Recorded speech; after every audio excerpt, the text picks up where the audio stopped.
Contract affair of getting paid until the day I die. Money coming in, but not one at bat, not one pitch, not one strike. Being deferred is where it's at. Deferred.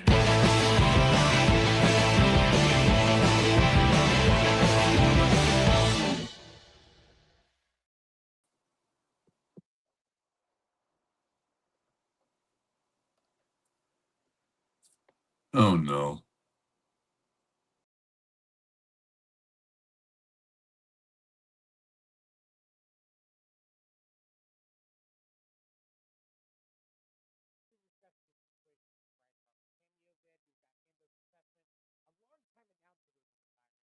Adley gets his start in Boston. Tommy John passing away, and the greatest debut for an MLB baseball player. Before we get started, I do want to give a special shout out to our friends with Wire Sports and the Swift for their support, and also on Spotify and Audible. Appreciate the support from you as well.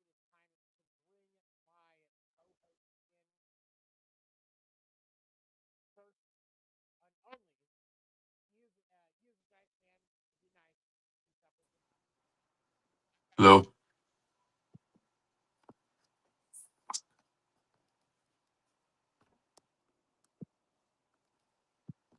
We are dealing with some situations. That's okay. We are going to dive on in. And I'm going to talk a little bit about this because I have some thoughts. Come in and join us. In November of 2022, Ando, the IT host, submitted a request through Cameo for a video recorded by Phillies star Bryce Harper, wishing one of her customers a happy Thanksgiving. FanDuel then put their logo on the video as theirs and sent it to the customer. This info came to light in a lawsuit filed March 2026 by the Public Health Advocacy Group in Philadelphia against FanDuel, DraftKings, and other entities, claiming they using data to exploit individuals for statistics. Bryce Harper released a statement last month after a Philadelphia newspaper broke the story about the lawsuit video. In the statement, he said that he had no idea the video was going to be used for or by a sports betting site, and he released a screenshot of the story. Now we have a U.S. senator who's asked Major League Baseball and the Major League Baseball ban these videos. Per ESPN, baseball allows players to do promotional dealings with betting operators as long as they do not authorize the use of their name, uniform number, script, or likeness to advertise, promote, or encourage betting on, for, or against any baseball game or event, according to current collective bargaining. So basically, they can do private stuff, but nothing private. So, like for me,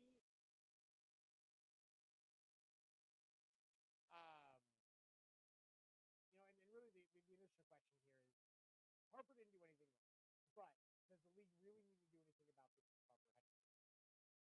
As far as Harper is concerned, the truth is absolutely nothing needs to happen to Bryce Harper.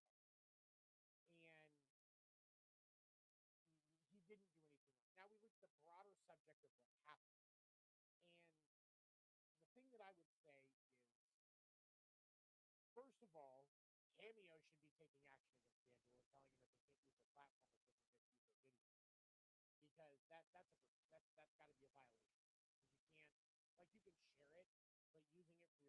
advertising and claiming their stores. Like that's unless that's what you paid for in the video. Like if you were to go on a 5RR with, uh, I'm paying you to create this advertising. That's one thing. But when you mislead or put a player into a situation where they're potentially violating the terms of their job because you don't want to disclose what the video is actually for. In addition to that, I think that FanDuel itself and DraftKings should be more intentional with it. And it's simply because there's supposed to be a concerted effort to allow, when it comes to sports betting, to enforce integrity. And when you are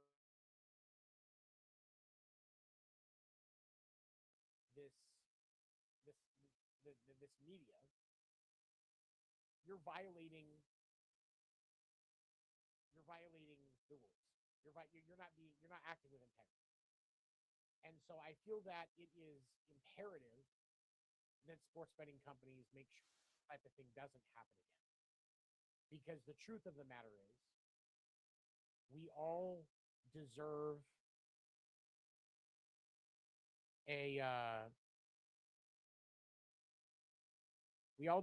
to have.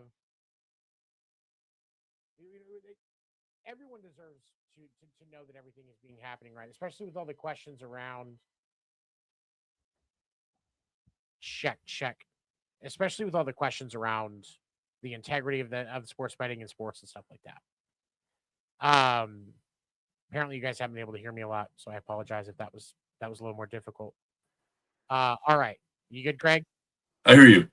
All right. So, Craig, we're gonna jump right in here. Obviously, Bryce Harper didn't do anything wrong, but does the league need to do anything about this since Harper had no idea what happened?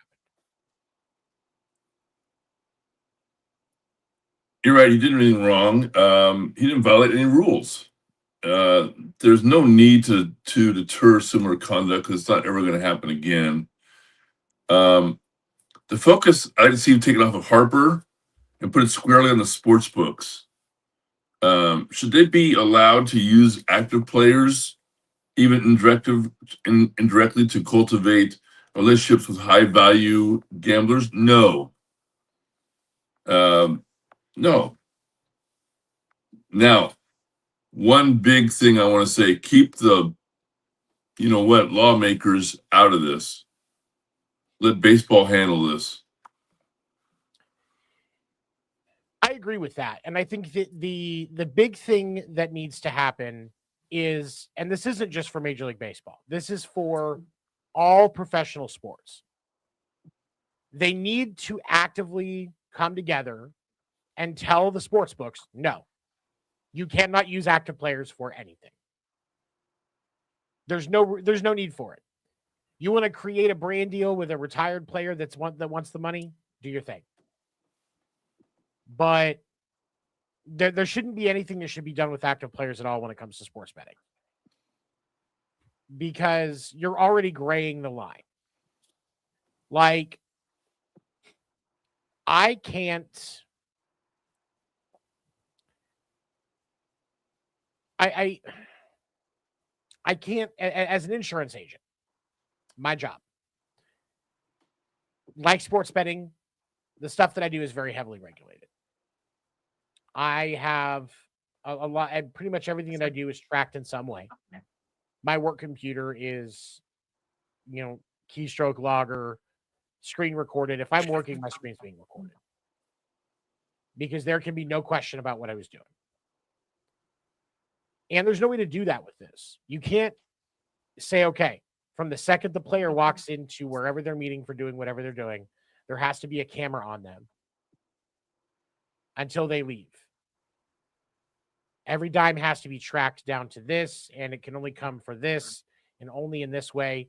Like, there's too much. There's too much that has to be done for us to be like, okay, we know there's no question here. We know they're not having a private conversation with them saying, hey, can you help us out when it comes to this stuff so we can make sure we can make some money off of some of these prop bets? Because prop bets is a questionable thing anyway. There's so much incentive for players to twist that into their own favor anyway.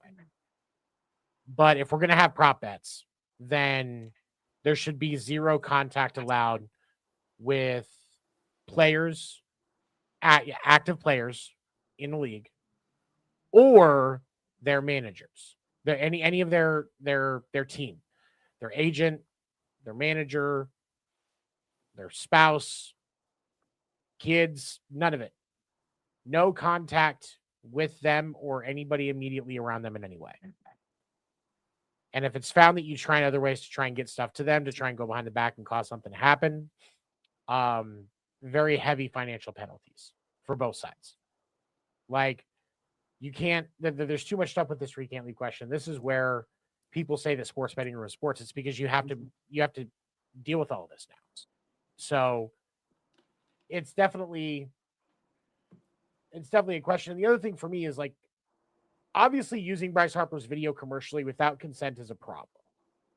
But how do you make a company like them pay for improper use?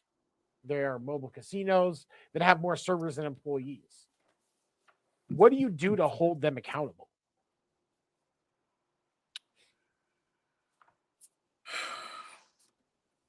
Well, MLB needs to step in and put the hammer down and say that this can never ever happen again.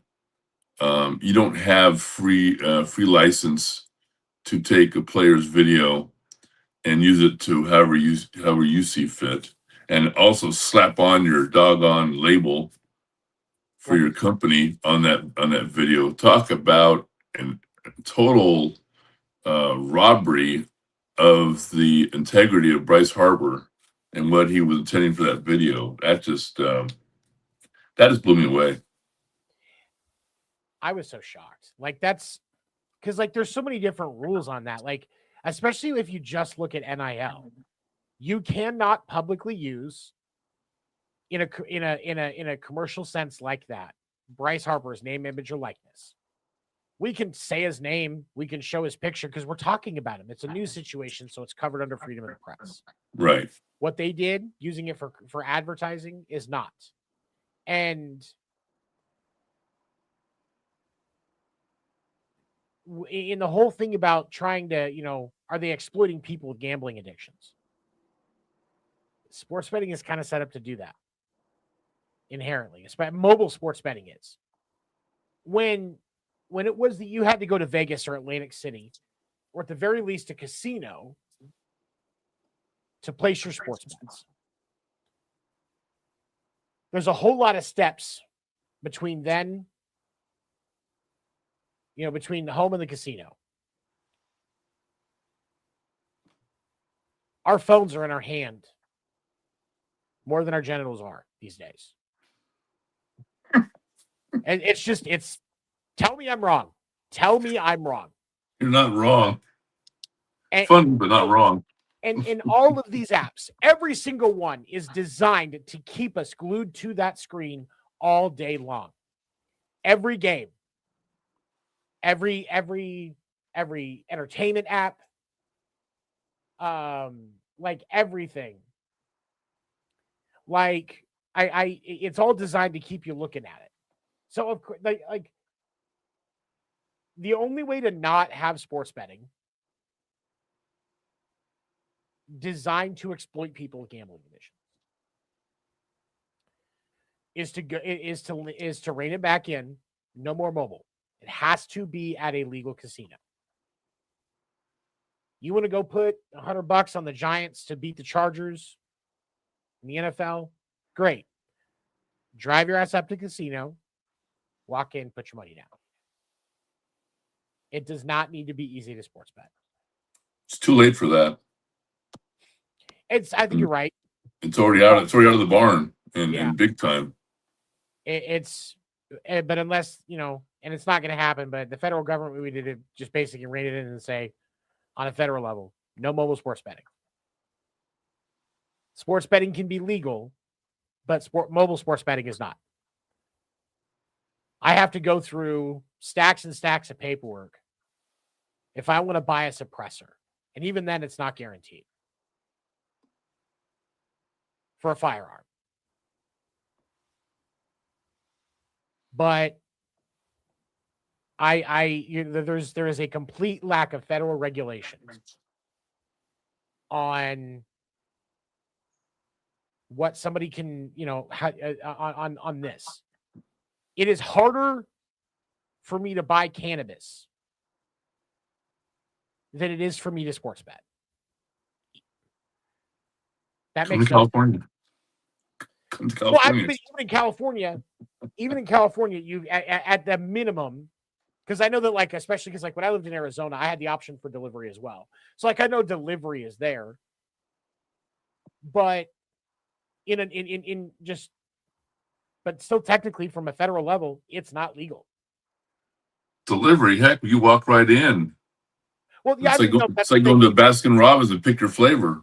Oh, yeah, I know. When I went to Santa Monica, when Martha and I went to Santa Monica for our honeymoon, we walked from our hotel to a dispensary that was right down there by where we stayed. And I was in and out in 10 minutes, and I had enough for a couple of days because I didn't bring any with me from Arizona when I went because I was crossing state lines and I was already an insurance agent. And with my luck, some cop would be on a bad day and be like, "Oh, you brought it in from out of state. Let's go ahead and ruin your day." Yep. I didn't want to risk it. So I was just like, you know what? I'm going to be in California. It's legal. I can just go buy some. It's not that big a deal. I'll just bring something different with me home.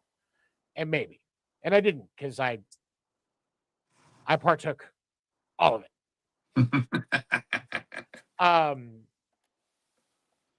But there's so many regulations on things that are far less dangerous. Why not this? There definitely needs to be something. And I'm okay with sports betting. It just, mobile sports betting is dangerous. And you can say, well, why are we rooting it for those of us who can have control? It's too easy to lose control. Same reason you can't get heroin. Oh, well, if you don't like it, don't do it. No, it's not that simple with this. It is like it is a mental heroin. Yep. Sports betting. It's a very slippery show. Yep. All right. So, in a few minutes, Craig is going to share some stuff with us regarding retirement of Mike Krukow. I'm actually looking forward to this because I want to learn some stuff. But before that, it is time for another Ando's assessment. Ando, welcome in, sir. It's good to have you back. We appreciate you being here. Today, we're going to talk about the Cleveland Guardians. Normally, I would call them by their preferred moniker, the Indians. But they've played so bad recently, they don't deserve it right now. Ando, I need an assessment. Tell me what's going on with the Guardians right now. So, I did a little research today. Let's break down since the All-Star break. So, they went into the All-Star break at 51-46. Since then, they have gone 10-20. So, they've lost 2/3 of the games that they've played since the All-Star break. More importantly, since August, they are 5-11 with their 1-0 loss to the Giants today. Kyle, I am not paying attention to you. Shut the hell up. They have 69 runs in the month of August. Nice. I had to throw that in there. But they're only batting .246. And of their 325 hits that they've had this month, they've gotten 244 singles and only 44 extra bases. For those of you who don't know, extra bases are doubles, triples. They have 44, which means that when they hit the ball, they are getting one base or a home run. Typically, that is all that they are getting. So they need to get help on the bats. That offense isn't going to cut it when you're playing teams like the Yankees, the Red Sox, and the Twins. Their saving grace right now is that they're playing in a very weak AL. The fact that only the Royals, the Angels, and the Athletics are completely out of it at the moment, they're not even officially eliminated at this point. Right. But the fact that those three teams are the only teams that are really out of it speaks to how bad the AL is this year. My Mariners, who are in 11th place, is only 3 games out of the final AL wildcard spot. Yep. I don't think it is without a shred of the imagination that the Yankees, the Red Sox, or the Rays, 2 of those 3 teams are going to take 2 of the wild cards, and then the third one will take the division. But if you look at it, their additions that they got at the trade deadline, pitcher Foster Griffin, designated hitter Nathaniel Lowe, and right fielder Joe Adell, they brought those guys in to make a difference, and they're not making a difference at this point through the 13 games that they've played so far. The only way the Guardians are going to have a shot at the playoffs is they need to find consistency. Doing my research during the month of May, that was when they were playing their best ball.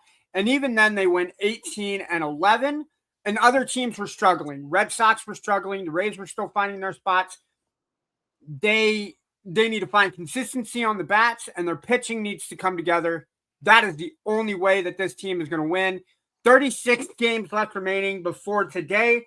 They got to go, I think, 24-12 out of their last 36 games for them to finish at 85 wins. I think 85 will be the magic number for that final wild card spot.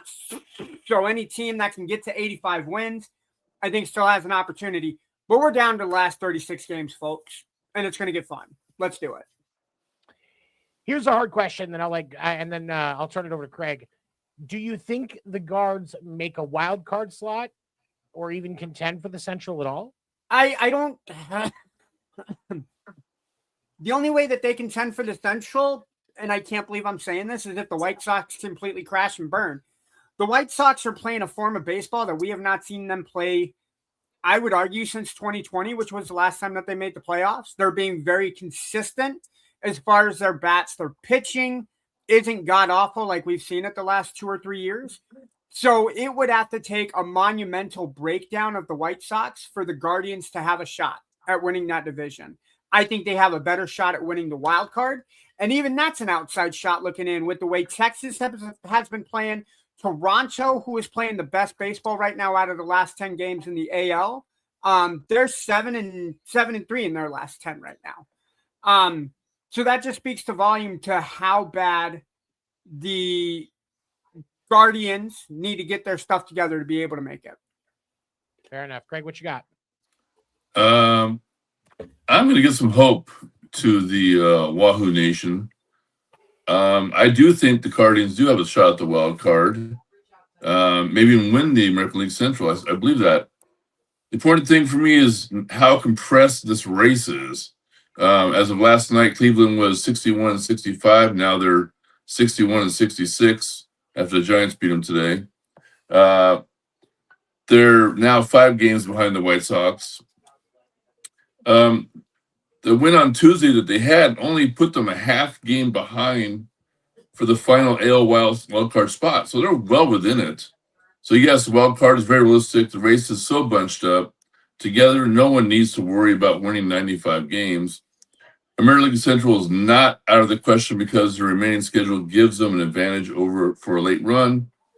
Catching Chicago is not the question right now. Can they get within 2 games of first by Labor Day is the question. Labor Day is what, the first week of September? First weekend, yeah. Yep. Yeah, so that's what, 10 games, so to speak? 10, 12? Their next 3 series after this Giants series that they finish up tomorrow. They have at Colorado, which is a very doable 3-game series sweep that they can have. Then they play the Angels. I think the Angels can win a game. I don't think the Angels win that series. And then they got a 3-game series against the Royals after that. Now, the Royals series is at home, so I did give them credit. Over the next 3 series, I can see them going 7-2. I think 7-2 is realistic for that Guardians team. It's after that you're going to see at least 2 tough series because you got the Blue Jays and the Tigers, but both of those will be at home. And I think if they can come out of those 5 series with a winning record, I will agree with you, Craig. I think they got a shot, but that is consistent baseball that this Indians team, or screw you, Seven. You keep having me call them the Indians. That the Guardians have to play. And if it were May, June, early July, I'd say yes. But I'm not convinced right now that the Guardians can play consistent baseball. It's a tough topic because the talent is there. And I want to be clear, like for me, like I really like this roster that the Guardians have. I think that they have a lot of talent. I like the Foster Griffin pickup at the deadline. I think that was huge. I think Nathaniel Lowe as a DH is fantastic. I really like Nathaniel Lowe. He spent a little time in Boston last year, if I remember correctly. It was either him or Brandon, one of the two. But it's the same last name, so they're not even related, but I'm going to count it anyways. But I do. I like Nathaniel Lowe, and he knows what his job is. He's not expecting to be a 305 nuke hitter. He's not a White Barry Bonds, but he'll get up and get on base. That's what he should be doing. And Andrew's right. Before, and they to keep that lineup moving, they need him, even if he's just hitting slap singles. Like, give me something. Get on base so that they can keep working through that lineup, because he's a great hitter. I really like his feet. I like what he does on the base path. And so Nathaniel needs to pick it up. I need Foster Griffin to dial it in, because he looked rough in his first outing. And then, they need to go. They need to go. Head down. It is, if anybody can take over their division at this point, but I think a wild card is more realistic. I out of all of the teams in the American League right now, from the Twins, the Rangers, the Jays, and the Guards, I actually think the Guardians are the best team out of them. Incidentally enough, they do have the lowest run differential out of all four of those teams. Fun fact, the Red Sox have the second best run differential in league right now, and the best run differential in the American League. Just throwing that out there. Not bragging or nothing, but I'll take it. The thing is, the Guardians have to get back to fundamentals. And I say this because the fundamentals is what brought Boston's seasons back. But not being afraid to play small ball, taking the pitch that is coming in front of you, and everybody just being committed. The Guards have to get that mindset. They have to take that mindset, or they're not going to do anything. Ando, any final thoughts, buddy? The Mariners need to get their shit together. That's all that I'm going to say after the prison cuddles that they had last night in that 22-0 loss. That was great. I'm going to slap the taste out of your mouth when I see you when we go to the Field of Dreams game, and I'm going to catch it on camera, and I'm going to be like, that's what I think of your morning minute. How dare you, sir? How fucking dare you? Come on now. How dare you, sir? How dare you? How dare me for letting you frustrate me enough to say that? Yeah, no, it's all your fault, Seven. So disappointed you. I know. All right, man. I appreciate you. Thank you for stopping in. We will see Ando in another couple of weeks with another assessment. And I think just for that, it's probably going to be something Mariners related.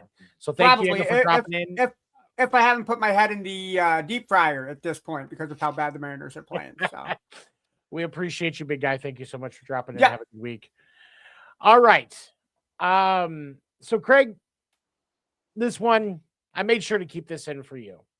Legendary Giants broadcaster Mike Krukow is retiring after a 36-year career, being around the Giants organization as much as you have. I want to know, what kind of an impact did he have, and what thoughts can you share with us on his retirement? Oh my God. His impact. He brought the hardness of baseball to the fans in a very simple format that even someone like me could understand the nuances of the game, how the players see it on the field. It looks so simple from the stands or from the couch to our televisions, but he broke it down really easily how simple it was, to turn a game that's so difficult, to make it understandable for the fans, and the fans loved him for that. He is every man's fan. I mean, he's so beloved. He's so genuine, and he's so darn funny, even when he's not trying to be funny. Some of his euphemisms he came up with, grab some pine meat, for someone who strikes out. My favorite, when there's been a really close nail biter game, he'll just say, just another ha ha ha laugher, with great exaggeration. This disease that he has was diagnosed in 2014. For those that don't know, Mike has got inclusion body myositis. MYOSITIS. Sorry. And he's had since 2014, and it's slowly taking its toll on him, on his energy. He stopped traveling with the team a couple years ago when he took a really bad fall. He didn't want to slow down the team for wheelchairs and for getting off the planes and stuff. So he chose to do his broadcasting with his longtime partner, the wonderful Dwayne Kuiper, also known as Smooth, who played for Cleveland Indians and played for the Giants. They both were teammates before they became broadcast mates in the radio booth and television booth.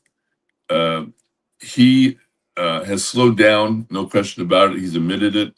He was doing his broadcast from his home studio, and he's decided August 6th, he announced that he was going to call it a career, and the Giants will honor him in September 27th.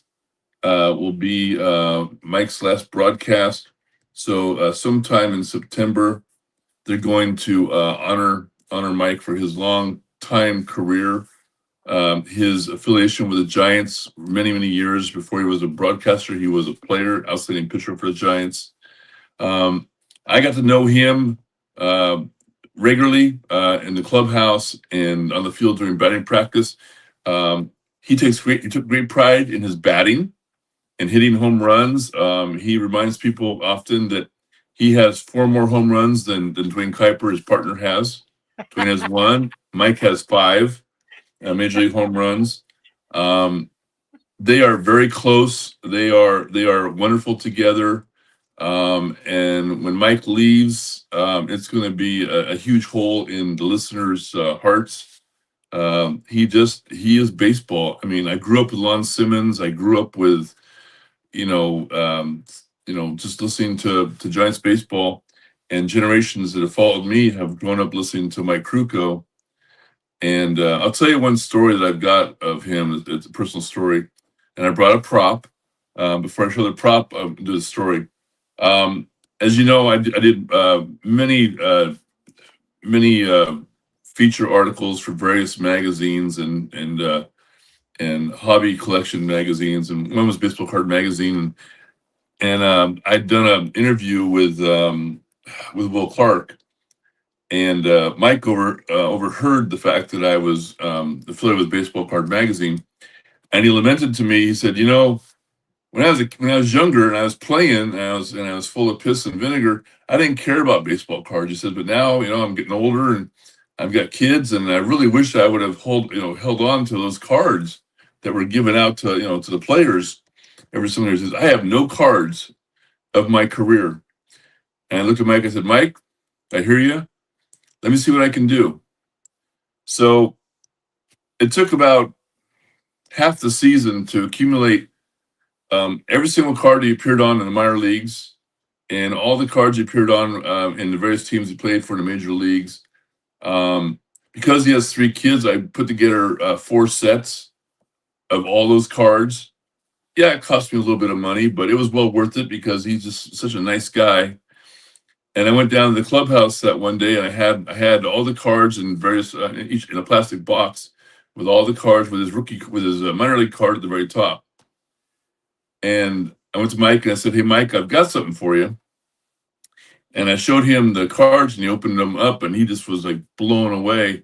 And then I said, but wait, I got more for you. And so I said, each one of these is for your kids. And the 4th one is for you or for a grandchild, your choice. So he got 4 sets of all his cards he's ever appeared on in a major league uniform or a minor league uniform. And he was just blown away. So much so that he's like, I got to give you something. He's like, I got to give you money. I go, no, Mike, I don't want any money. I don't want any money. I did this out of the kindness. You're just a good guy, and I'm happy to do it for you. No, dude. Do you play golf? I mean, I can get you on a golf. Nope, don't play golf. Nope, stuff. How about a golf shirt? I got my tournament golf shirts. No golf shirts. How about a hat? Nope, no hat. Mike, I don't want anything. We're good. I'm happy to do this for you, man. I'm really, really happy. And Will Clark is overhearing this, right? And he's just kind of chuckling. And so I go, Mike, I'm really happy to do it for you. Have a good day. I'll talk to you later. And I walk away. And I get about, 10 steps. and wham, something hits me in the back. And I look down. I don't know if you can see it or not. It was his glove. You see it with the cheating Mike Krukow? Yeah. Okay. So I pick it up. Now I'm pissed. And I go, I bring the glove back to him. And I go, hey, what the hell? You know, and I go, throw your glove at me. He goes, that's not my glove. I go, yeah, it's your glove. He said, nope, not my glove. It's your glove. And now I'm not supposed to take it. I'm a writer. I can't take any paraphernalia, anything from the clubhouse, and stuff. Those are the rules, kind of thing. I said, Mike, I can't take this. And he goes, you're gonna take it. It's yours. End of story. And he turns around and ignores me. So I try it again. Mike, this is your glove, man. I can't do this. And Will Clark, with his drawl, says, expletive. The man is trying to give you his expletive glove. Take the expletive glove, say thank you, and get the expletive out of my clubhouse. You're boring me. So I put the glove in my leather bag, and went home with it, and here it is. It's been in storage for so long. I haven't seen it since I don't know, quite a while, 20 plus years. But now it has extra meaning, knowing that Mike is leaving baseball and leaving KMBR and leaving a wonderful broadcast career. I'll close with this. The team, Mike and Dwayne, have been they're known as Kruk and Kipe in the Bay Area. They've been recommended twice for the Ford Frick Award in 2017 and 2024. With Mike's, health problems, and Dwayne had some health problems also. These guys are getting older. It's time these guys get into the frickin' Hall of Fame. They've earned it. They have definitely more than paid their dues. They're very entertaining. One time, Dwayne signed the ball. And the person asked, what does FFL, stand for? And a writer piped up and said, "Oh, it must be Friends for Life." And Dwayne, deadpan humor as a genius that he is, he said, "Nope, Ford Frick Losers." So, I mean, that gives you an idea of the personality of these guys. It was a pleasure to be around them. They never disappointed. They are constant professionals, but they like to have a good time too. And I always have fond memories of being behind the batting cage, watching Krukow and Kuiper hitting balls during batting practice and just putting each other down and good-naturedly. When Mike Krukow hangs up that microphone, it's going to be a really sad day in the Bay Area. And thanks for letting me share that story. No, thank you for sharing it. Half the reason I started this podcast with you is because you have stories to share. So I never regret getting to listen to those experiences, because that's really cool. And I think that when an organization is blessed to have a strong announcer that can connect with the baseball community as a whole, like for me, like with the Red Sox, Jeremy Remy, I cannot begin to count the ways that man was just so good at his job. His humor was fantastic. His way of explaining the game and keeping everybody in the moment was just top tier. And so when you see one of these guys step away, because it's their time to, it's not a bad thing. It's sad, but it's not bad. It's just, they've had their turn. And people forget, not every organization is blessed to have announcers like that. Yep. Like, that truly just connects with the baseball community, that bring the game to life in such an enigmatic way. It's a blessing when you have that. And so, like, for Giants fans, I feel for you, because I went through this when Remy stepped down. And honestly, to another point again, when X stepped down a couple of years ago, because the way that some of these greats, when it comes to broadcasting, do their job, you feel a little less sad that you're not sitting in the stands. Yep. You know, there are some of those announcers where, like, I've gone to a game and I'd rather listen to the radio call than listen to what's going on from the PA.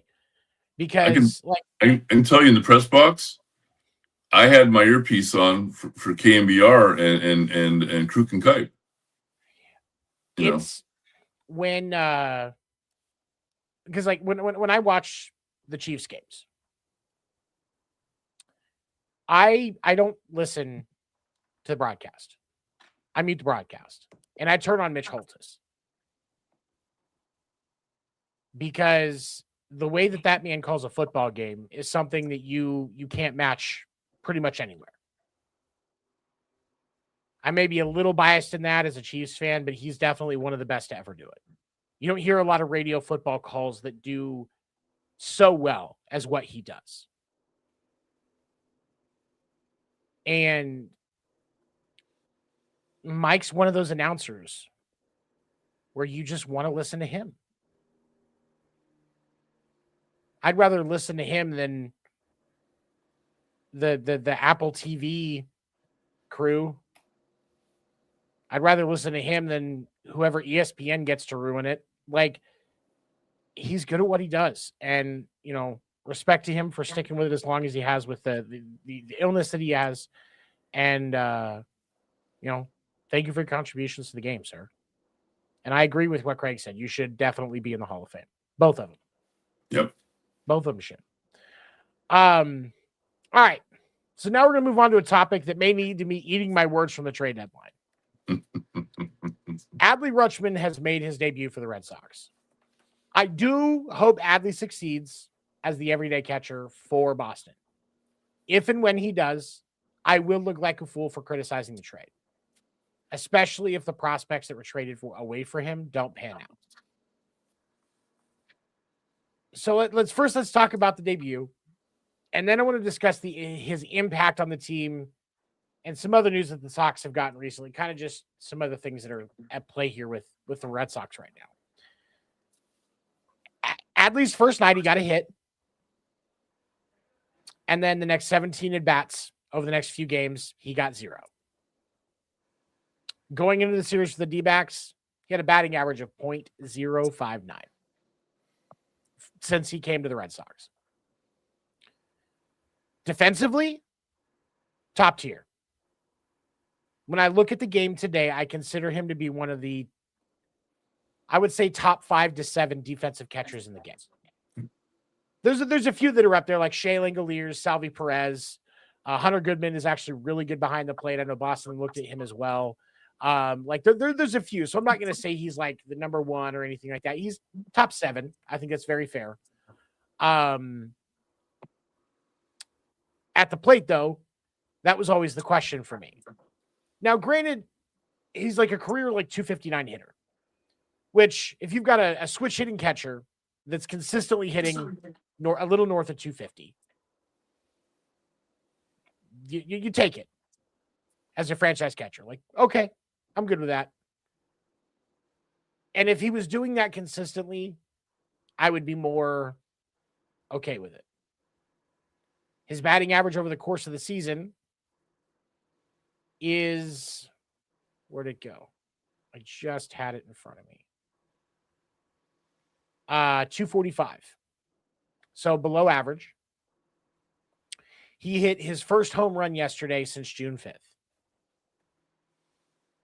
It was his first Red Sox home run in it was a 9-4 win over the D-backs yesterday.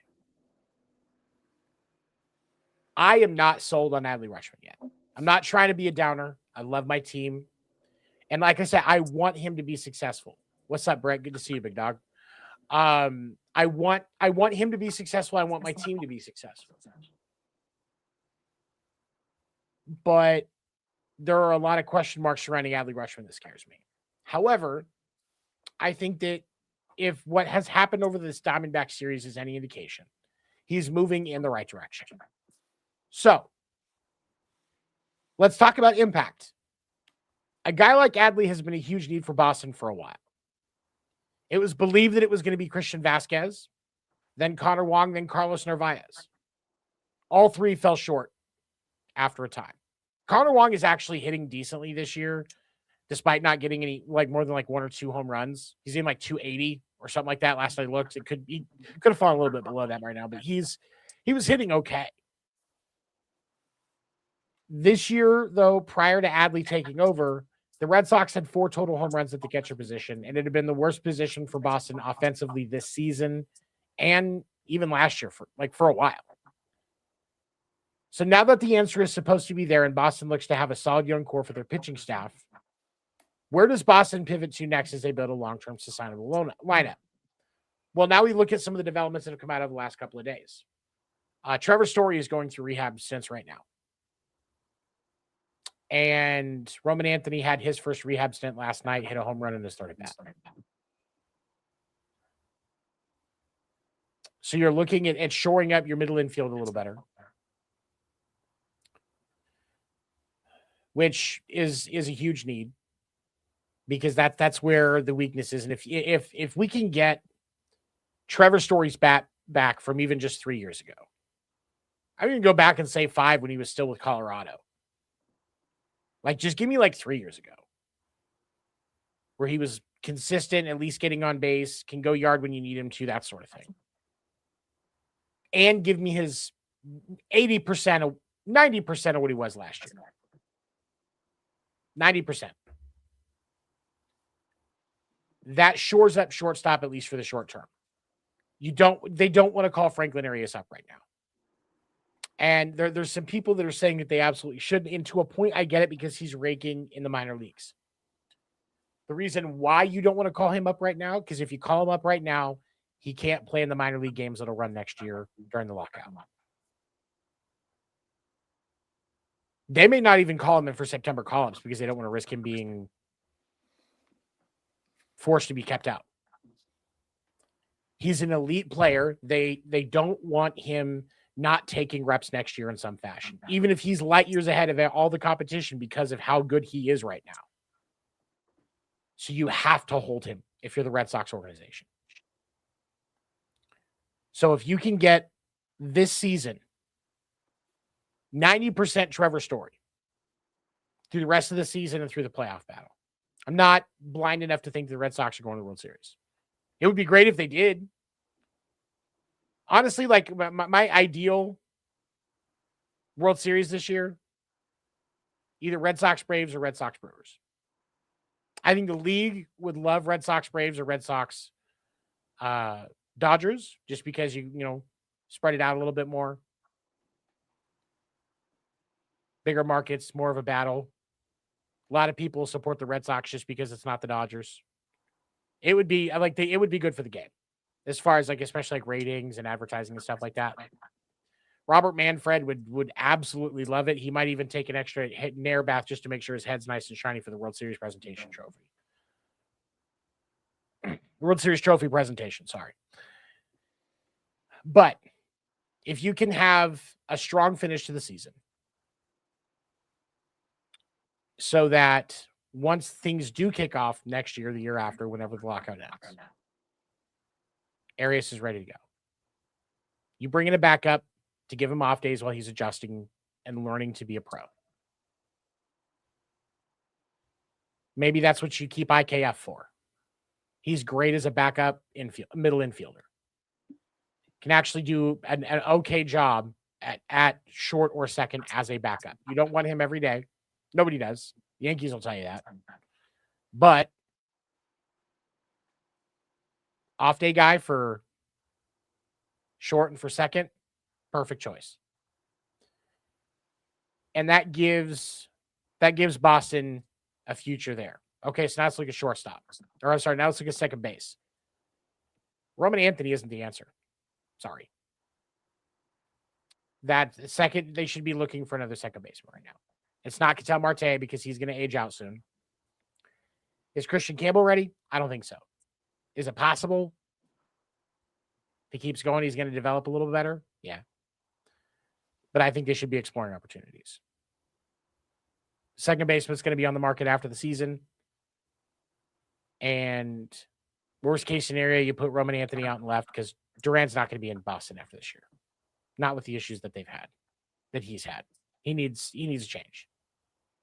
As much of a Jaron Durant fan as I am, and you know that, it's time. So he needs to go into a softer market. Arizona, Kansas City, Cleveland. Somewhere softer, both with the media and with the fans. So maybe you put him out there in left because he played some left last year for Boston. When they were talking about the logjam that Boston had in the outfield. So I would say that the big thing that you have to remember if you're Boston, look at that, keep trying to shore up your pitching. But I think looking at the option of having an insurance policy for Roman Anthony is a good idea.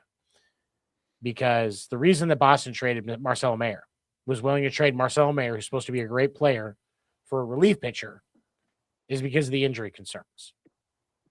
Roman Anthony's got the same problem. People just don't realize it yet.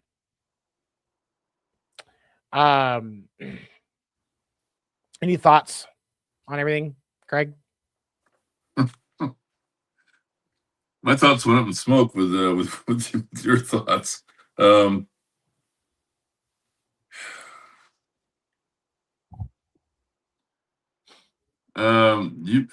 You covered it really quite well. I remember that a couple weeks ago you hammered the point that Red Sox needed to trade prospects for proven, controllable major league, talent. I think they listened to you when they went after Rutschman, but now I'm not sure. Maybe he's pressing, or maybe he's hurt. I don't know. I mean, still hurt.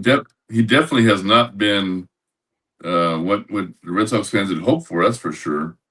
I think in the offseason, if we're going to get rid of Anthony, Boston's got to get greedy, with another hitter who punishes left-handed pitching. Yeah. Originally, I thought to protect Anthony and Campbell, but with Anthony going bye-bye, I mean, that's a wide open need. And they need a first baseman or DH with postseason experience who will also not block the young talent defensively. That to me is key going forward. And I agree with you. I don't think they're going to get very far in the postseason. It'll be entertaining, but yeah, I don't see them getting very far this season. It would be great if they were able to do something. I mean, the recovery in July, I think, was hugely impactful to the outlook of the season and what what they're capable of, because they beat some really good teams in that stretch. They sure did.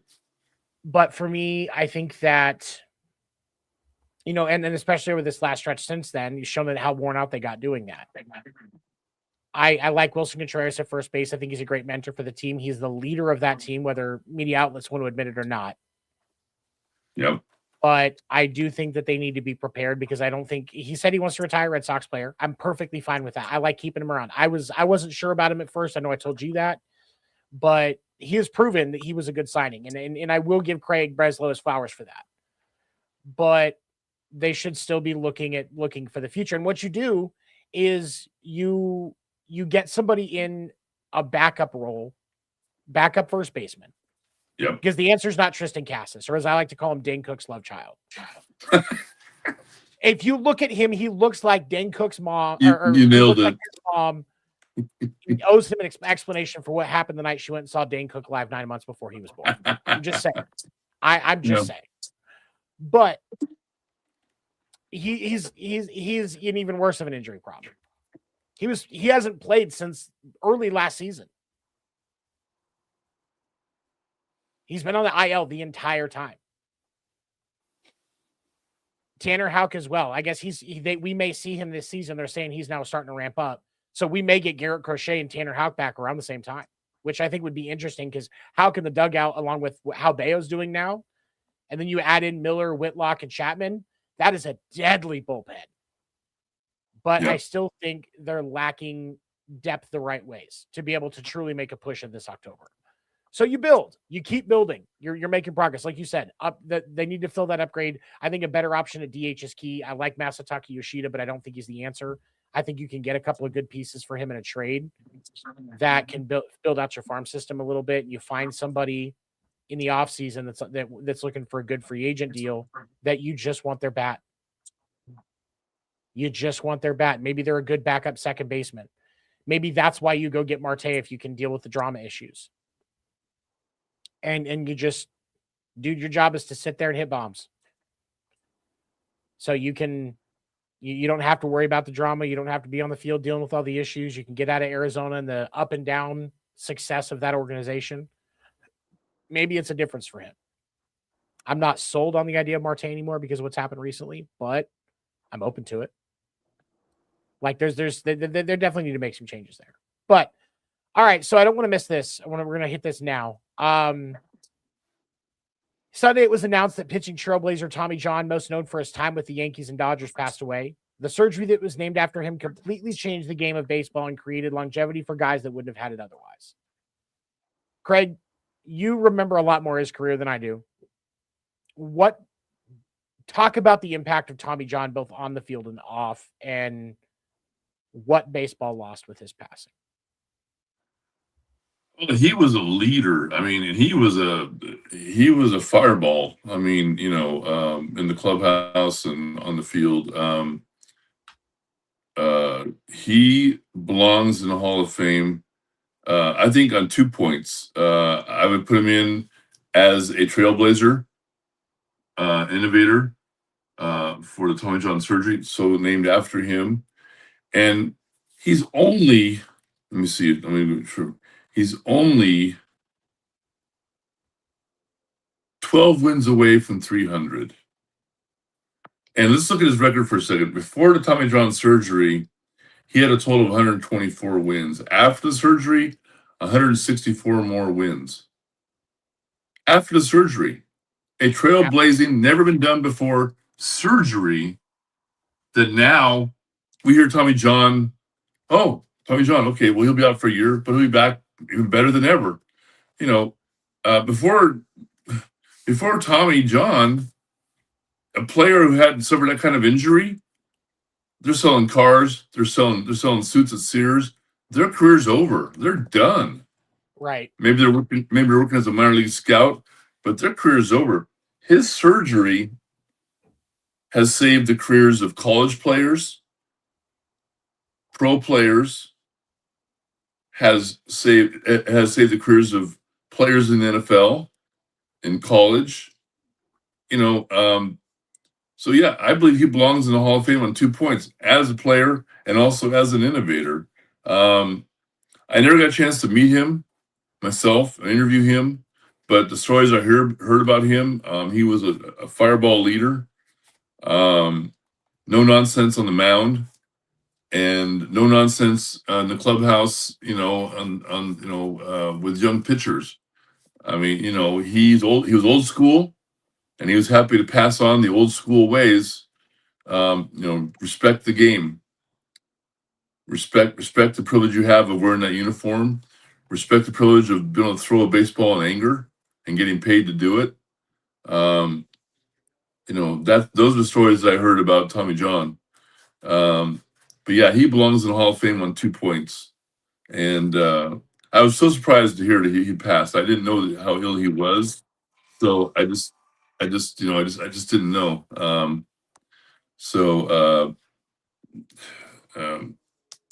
I was shocked. I should have been shocked if I'd been paying attention. But I grew up, watching him, and every time I pulled the Tommy John LA Dodger card, I tore it up. As a good Giants fan. But I mean, the guy means so much to a baseball player or an athlete that's had this surgery, has had their career extended. I mean, without him and Dr. Job, who also belongs, I believe, in both all the Hall of Fames, basketball, and the Major League Baseball and the NFL also Hall of Fames for his pioneering surgeries that have given us, such great players that can still play and give us, the pleasure as fans of watching them still perform instead of selling cars or selling suits. Right. Well, and I will say this. I agree that he should be in the Hall of Fame. And for people that may want to, in discussions about this topic, I'll say this. When you look at the Hall of Fame for pitchers, now I'm not a big fan of the stat of WAR, wins above replacement. I think that there's so many things where it's to me it's a very subjective stat instead of objective, and subjective stats aren't stats to me. So I will say that. But when you look at the Hall of Fame for WAR, they look at it, the threshold that they look at, if you look at the Hall of Fame today for pitchers, for starting pitchers, 60 to 70 is where you get to the point where they have really good consideration. So probably they start at Hall of Very Good, and then as long as there's more of a narrative or a reason, you can start to push into that. Yeah, they're going to the Hall of Fame. They're not first ballot or anything, but they're going to go. His career WAR for the over his almost 20-year career was 61.6. So it's in that range where it's like, okay, there's strong conversation, consideration. What's the narrative? Well, the narrative is that he was a trailblazer. The narrative is that he got a surgery that's never been done before, came back, and that's when he had he had more success after the surgery, I think. He did. 3 of his 4 All-Star nods were after the surgery. Yep. The closest he ever got to a Cy Young was after the surgery. He was I believe it was second in voting in 77. Yeah. Yep. And he also he actually in 79, 79, he was second for Cy Young and MVP. Those were both after the surgery in 70. It was late 73, early 74. He missed the entire 74 season because of the surgery. So, to me, there's a legitimate conversation where I feel like the Modern Era Committee, when they meet again, because his would be the Modern Era Committee, wouldn't it? Yeah. Yes, it would. Okay, yeah. The Modern Era Committee should definitely consider him. I mean, obviously, I'm going to advocate for Bonds till I die. Pete Rose as a player till I die, and Tommy John. Like you said, both as a trailblazer, as a pioneer, and as a player. I think he definitely the argument that he's a fringe player is fair, but he deserves it. He definitely does. I close it out real quick tonight. Fantastic story this last week. Joshua Baez of the St. Louis Cardinals had an MLB debut kids only dream of. He finished his debut game 3 for 4. All 3 hits were home runs. His first home run on the first pitch he saw as a big leaguer was the 3rd longest home run for an MLB player's first home run since 2006. That stat in itself, I was like, that's impressive. Because Aaron Judge and I think the other one was Kyle Tucker, I want to say. I could be wrong on that one, but it's Aaron Judge and somebody else were the only other 2 for whose first home run as a big leaguer was farther since in that time frame, because that's when I think that's really when I think it started being tracked like that. And that's just that's awesome. Congratulations, man. Good luck beating that ever again. That high that you had from that, never going to beat it again. You could win 3 World Series back to back and be like, this is amazing. But the first time I stepped on a baseball field, I raked against solid pitching. So that to me, that's insane. What do you think, Craig? I agree. I mean, the only one that comes to mind for me as far as a Giants fan was Will Clark. His first at bat was against Nolan Ryan, and he hit a home run. That's impressive. That was pretty impressive. But yeah, what a great debut. I mean, I'm here. I'm announcing I'm here. Yeah, I mean that's what's waiting. Man, what's that? I can't remember who sings that song. I'm coming out. I can't remember, and I can't sing that high because my throat is trash right now. But like, I mean, really, that's what it was, man. Like you could do a montage of his first 3 hits, those home runs to that song, and it would just be perfect. Yeah. Like, congratulations to him. All right, before we go, I want to give a special shout out once again to our listeners on Spotify and Audible. We love you. I'm going to get it on the iTunes or Apple Music hopefully this week. I'm going to get the time to do it within the next week or so. The show will be on Apple Music. I thought it was, but it wasn't, and now I got to fight with Apple to get some access to some stuff, so it can't be. I also want to say thank you to our friends over at Widewire Sports and the Sportsnets Network. Thank you for your support. We appreciate you. Don't forget, you can follow the Podcast Name Deferred Facebook page for show clips and the daily morning minute video that I do. For my co-host, I am Seven. Thank you for checking out Podcast Name Deferred. Have a good night, everybody. Night.